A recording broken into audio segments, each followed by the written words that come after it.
Bismillahirrahmanirrahim. Assalamualaikum warahmatullahi taala wabarakatuh. Alhamdulillahi rabbil alamin wassalatu wassalamu ala asyrafil anbiya'i wal mursalin wa ala alihi wa ashabihi ajma'in. Subhanaka la ilma lana illa ma 'allamtana innaka antal alimul hakim. Qala rabbi shrah li sadri wa yassir li amri wahlul 'uqdatam min lisani yafqahu qawli. Amma ba'd. Alhamdulillah, thumma alhamdulillah, thumma alhamdulillah. Alhamdulillah, setinggi-tinggi kesyukuran dan penghargaan diucapkan dan dipanjatkan kepada Allah Subhanahu wa taala kerana atas limpah dan kurnianya masih dibenarkan kita, masih dipanjangkan umur kita untuk bersama-sama beribadah, melakukan ibadah berpuasa di dalam bulan Ramadan yang mulia ini. Alhamdulillah. Kemudian setinggi-tinggi penghargaan, selawat dan salam ke atas junjungan Nabi Muhammad sallallahu alaihi wasallam kerana atas dakwahnya 1400 tahun yang lalu menjadi sebab atas nikmat iman dan nikmat Islam kita pada hari ini. Dan moga-moga Nabi Muhammad menjadi pemberi syafaat ke atas kita di akhirat kelak, insya-Allah. Tuan-tuan muslimin dan muslimat yang dirahmati Allah Subhanahu wa taala. Apabila kita bercakap mengenai bulan Ramadan yang mulia ini, kita pasti akan bercakap tentang ibadah berpuasa itu sendiri. Malah, kita juga akan bercakap mengenai ibadah-ibadah yang lain. Tanpa kita sedari, segala ibadah-ibadah itu merupakan suatu jihad yang kita laksanakan dalam sehari-harian kita. Khususnya untuk bulan Ramadan, kita boleh kita label sebagai bulan jihad, iaitu jihad melawan hawa nafsu, jihad menegakkan kebenaran dan juga jihad mempertahankan agama. Tuan-tuan dan puan-puan, muslimin dan muslimat yang dirahmati Allah Subhanahu wa taala. Apabila kita bercakap tentang Ramadan bulan jihad, pasti yang pertama kita akan terus pergi ke poin yang pertama, iaitu Ramadan melatih diri kita ataupun melatih supaya kita berjihad untuk melawan hawa nafsu. Kata Allah Subhanahu wa taala dalam Al-Quran surah Al-Baqarah ayat 183, A'udzu billahi minasyaitonir rajim. Ya ayyuhalladzina amanu kutiba 'alaikumus shiyam kama kutiba 'alal ladzina min qablikum la'allakum tattaqun. Maksudnya, wahai orang-orang yang beriman, diwajibkan ke atas kamu berpuasa sebagaimana diwajibkan ke atas orang-orang sebelum kamu agar kamu bertakwa. Jadi tuan-tuan dan puan-puan, untuk mencapai tingkatan takwa ini bukanlah mudah. Dan khususnya untuk bulan Ramadan yang mulia ini, adanya ibadah puasa. Puasa ini mengajar kita untuk menahan lapar. Kita rasa lapar, kita rasa dahaga dan kita rasa banyak keinginan yang tiba-tiba timbul. Jadi inilah latihan bulan Ramadan ini merupakan satu medan latihan untuk kita melawan hawa nafsu. Jihad untuk melawan hawa nafsu. Kata Rasulullah sallallahu alaihi wasallam, as-siyamu junnah. Okey. Puasa itu merupakan satu perisai. Jadi bila kita nak melawan hawa nafsu, khususnya dalam bulan Ramadan ini, pastilah kita memerlukan perisai. Pastilah kita memerlukan equipment. Apa itu equipment yang kita boleh pakai? Iaitu ibadah puasa itu sendiri. Kata Rasulullah, puasa itu adalah sebagai satu perisai. Jadi, perisai macam mana? Perisai daripada melakukan dosa, perisai daripada melakukan maksiat, dan juga perisai daripada melawan daripada hawa nafsu itu sendiri. Tuan-tuan dan puan-puan, muslimin muslimat hadirin sekalian, seterusnya jihad yang kedua yang kita perlu untuk kita laksanakan ataupun yang perlu kita latih dalam bulan Ramadan yang mulia ini, iaitu jihad menegakkan kebenaran. Apabila kita bercakap mengenai menegakkan kebenaran, ia pastilah datang daripada sumber utama kita, iaitu Al-Quran dan Al-Hadis. Tuan-tuan dan puan-puan, Ramadan ni merupakan satu bulan di mana bulan turunnya Al-Quran. Allah kata apa?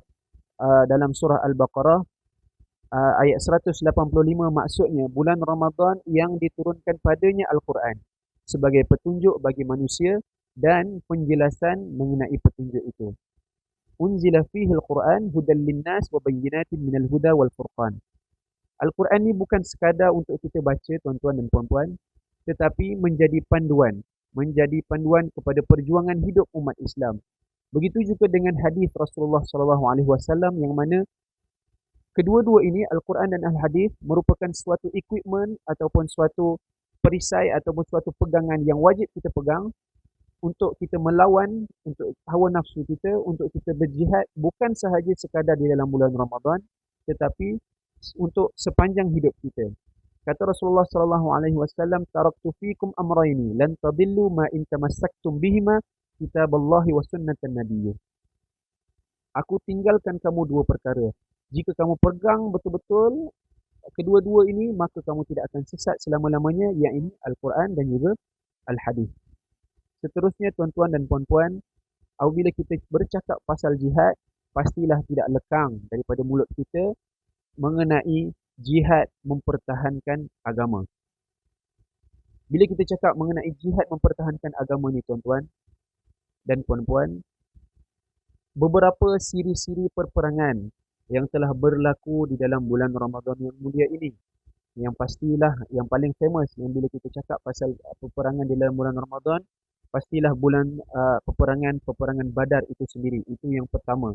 Kemudian kalau puan-puan tengok siri-siri tausiah Ramadan melalui rumah dakwah ni, yang lain ada sahabat-sahabat saya yang berceritakan tentang peperangan-peperangan lain, antaranya peperangan Zallaqah, Ain Jalut dan sebagainya. Bukan itu sahaja, banyak lagi siri-siri peperangan, terutama antaranya perang Khandaq yang mana peperangan itu berlaku di bulan Syawal, tetapi galian parit itu berlaku di dalam bulan Ramadan. Tuan-tuan dan puan-puan, bila kita cakap pasal peperangan di dalam bulan Ramadan ni, dan bila kita cakap peperangan dengan peperangan umat Islam ni, pasti tidak lepas mengenai angka. Pasti kita tak lepas bila kita nak cakap pasal peperangan tentang mengenai orang Islam ni, angka merupakan satu faktor yang kita boleh lihat. Pasti umat Islam ni selalunya datang dengan angka yang sedikit berbanding berbanding orang kafir, berbanding tentera Quraisy dan sebagainya. Contoh kalau kita tengok perang Badar itu sendiri, dia merupakan salah satu peristiwa yang besar dalam sejarah Islam. Iaitu perang Badar itu merupakan peperangan yang pertama berlaku pada 17 Ramadan tahun kedua Hijrah. Tuan-tuan dan puan-puan, kalau kita pandang dari sudut logika, tentera Islam hanya dengan 313, ada yang kata riwayat mengata 300 dan sebagainya, manakala akan berperang dengan tentera Quraisy yang mana kekuatan jumlah tenteranya 1000 orang. Kalau ikut logik memang mustahil, tetapi itulah di mana kekuatan iman, yakin kepada Allah Subhanahu Wa Taala, pertolongan Allah itu pasti akan datang. Allah berfirman dalam Al-Quran surah Ali Imran, sesungguhnya Allah telah menolong kamu dalam peperangan Badar, sedangkan kamu dalam keadaan yang lemah. Jadi, apa alasan kita untuk tidak percaya? Apa alasan kita untuk tidak beriman dengan sebenar-benar iman? Kerana Allah itu sentiasa membantu orang-orang yang beriman dan bertakwa. Jadi jihad yang ketiga ini merupakan jihad menegakkan agama Islam, jihad menentang kekufuran. Kita boleh cerita lagi mengenai peperangan ataupun siri-siri peperangan, antaranya apa dia? Pembukaan kota Mekah itu sendiri pun salah satu yang berlaku di dalam bulan Ramadan, yang mana dengan keimanan yang tinggi, dengan akhlak baginda Rasulullah SAW yang sangat hebat, menyebabkan kita kota Mekah itu berjaya dibuka di dalam bulan Ramadan pada tahun 8 Hijrah pada Ramadan yang ke-20. Seterusnya tuan-tuan, bila kita cakap pasal jihad, pasti kita tak lekang daripada mulut kita jihad melawan diri sendiri. Okey, jihad melawan diri sendiri. Rasulullah SAW bersabda, orang yang berjihad ialah orang yang berjihad melawan dirinya untuk taat kepada Allah Subhanahu Wa Taala. Riwayat Sunan At-Tirmizi. Di dalam bulan Ramadan kita berjihad dengan apa? Ibadah-ibadah kita itu sendiri sebagai jihad kita. Menjaga solat kita, menahan lidah daripada berkata-kata buruk, okey, menahan marah, memperbanyakkan sedekah dan membaca Al-Quran. Itu kalau kita nak buat semua-semua benda tu, ibadah-ibadah tu, dia merupakan satu jihad. Kadang-kadang kita rasa malas, kadang-kadang kita rasa penat kan, bulan puasa balik-balik kerja penat dan sebagainya. Tetapi atas sebab jihad yang tinggi, semangat yang tinggi meraihkan ataupun beribadah dalam bulan Ramadan yang mulia ini, alhamdulillah kita berjaya. Alhamdulillah kita berjaya, dan saya doakan agar kita, saya dan diri tuan-tuan dan puan-puan kekal istiqamah. Bukan sahaja di dalam bulan Ramadan ni, malah luar bulan Ramadan 11 bulan yang ke depan sebelum kita berjumpa bulan Ramadan semula, kita mampu istiqamah membuat segala ibadah-ibadah yang kita telah laksanakan dalam bulan Ramadan. Tuan-tuan, bila cakap pasal jihad melawan diri sendiri ni, antara yang paling sukar adalah melawan ataupun menahan lidah daripada berkata-kata buruk.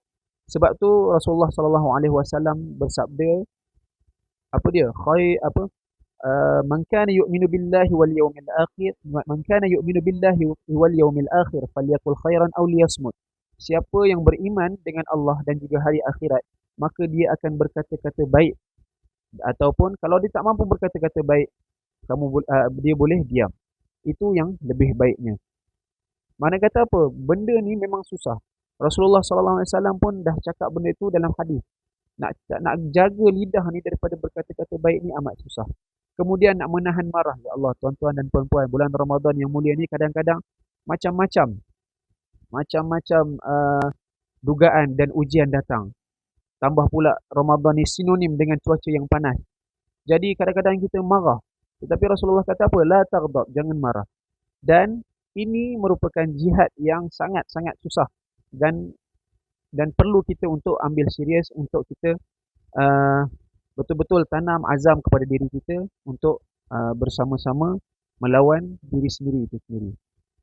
Tuan-tuan dan puan-puan sekalian, jika para sahabat dulu berjihad dengan pedang mempertahankan agama, maka jihad kita hari ini bukan, walaupun kita tak mampu melawan dengan senjata, walaupun kita tak mampu berjihad di medan perang itu sendiri seperti mana sahabat-sahabat kita di Gaza dan di tempat-tempat lain, kita berjihadlah atas kapasiti kita diri sendiri. Jihadlah melawan hawa nafsu. Jihadlah memperbaiki akhlak kita, memperbanyakkan ibadah kita, dan jihadlah dengan dakwah kita untuk menyatukan umat Islam yang semakin hari kalau kita lihat semakin berpecah belah. Kalau kita lihat dalam negara kita sendiri pun semakin hari semakin parah, semakin barah kan, perpecahan di sana di sini. Jadi kita sebagai umat Islam yang sedar, yang celik akan perkara ini, kita gunakanlah apa benda yang kita ada, gunakanlah segala medan yang kita ada, kita berdakwah, kita menyatukan umat Islam kita atas dasar iman, atas dasar Islam. Ini dua perkara yang mana tak ada yang apa orang kata, dua perkara ni, nikmat iman dan nikmat Islam ni adalah satu tautan ukhuwah yang kekal utuh dan tak akan terpisahkan. Okey, dua ini, nikmat iman dan nikmat Islam. Jadi tuan-tuan dan puan-puan sekalian, saya menyeru diri sendiri dan juga diri tuan-tuan dan puan-puan, kita jihad melawan hawa nafsu, kita baiki akhlak kita, kita berdakwah atas kapasiti diri sendiri. Semoga segala amalan kita di dalam bulan Ramadan ini dan bulan-bulan yang ke depan, Allah terima, Allah jadikan ia sebagai saham akhirat kita. Serta tuan-tuan dan puan-puan sekalian, saya berpesan kepada diri sendiri dan juga tuan-tuan dan puan-puan, jangan jadikan ibadah yang kita lakukan pada bulan Ramadan ini berhenti sekadar di bulan Ramadan. Orang kata jangan menjadi hamba Ramadan, malah tetapi jadilah hamba Allah. Sebab apa? Bila kita menjadi hamba Ramadan, bukanlah kita kata kita ni hamba Ramadan, tidak. Makna kata dia tu beribadah dalam bulan Ramadan je. Habis bulan Ramadan dia tinggal. Tuan-tuan, carilah satu perkara, carilah satu amalan yang kita boleh kekal istiqamah. Antaranya contohlah kita kata kita nak kekal baca Al-Quran dan sebagainya. Teruskan di dalam bulan Ramadan. Teruskan di dalam bulan-bulan yang seterusnya. Walaupun dah habis bulan Ramadan, teruskan beribadah, teruskan beristiqamah. Moga-moga kita dengan ibadah kita dan kasih sayang Allah Subhanahu Wa Taala, kita akan dipertemukan di syurga kelak, dan InsyaAllah semoga kita bersama-sama di dalam syurga, menikmati nikmat Allah di dalam syurga, dan itu merupakan satu harapan dan juga doa kita setiap hari. Tuan-tuan dan puan-puan, yang mana baik itu semuanya datang daripada Allah Subhanahu Wa Taala, manakala yang buruk itu daripada Allah tetapi disandarkan kepada diri saya yang lemah ini, yang dhaif ini. Sekian itu sahaja daripada saya. Moga-moga ada manfaat atas perkongsian saya pada hari ini. Saya sudahi perkongsian saya pada pagi ini, pada hari ini, dengan ucapan Assalamualaikum warahmatullahi taala wabarakatuh.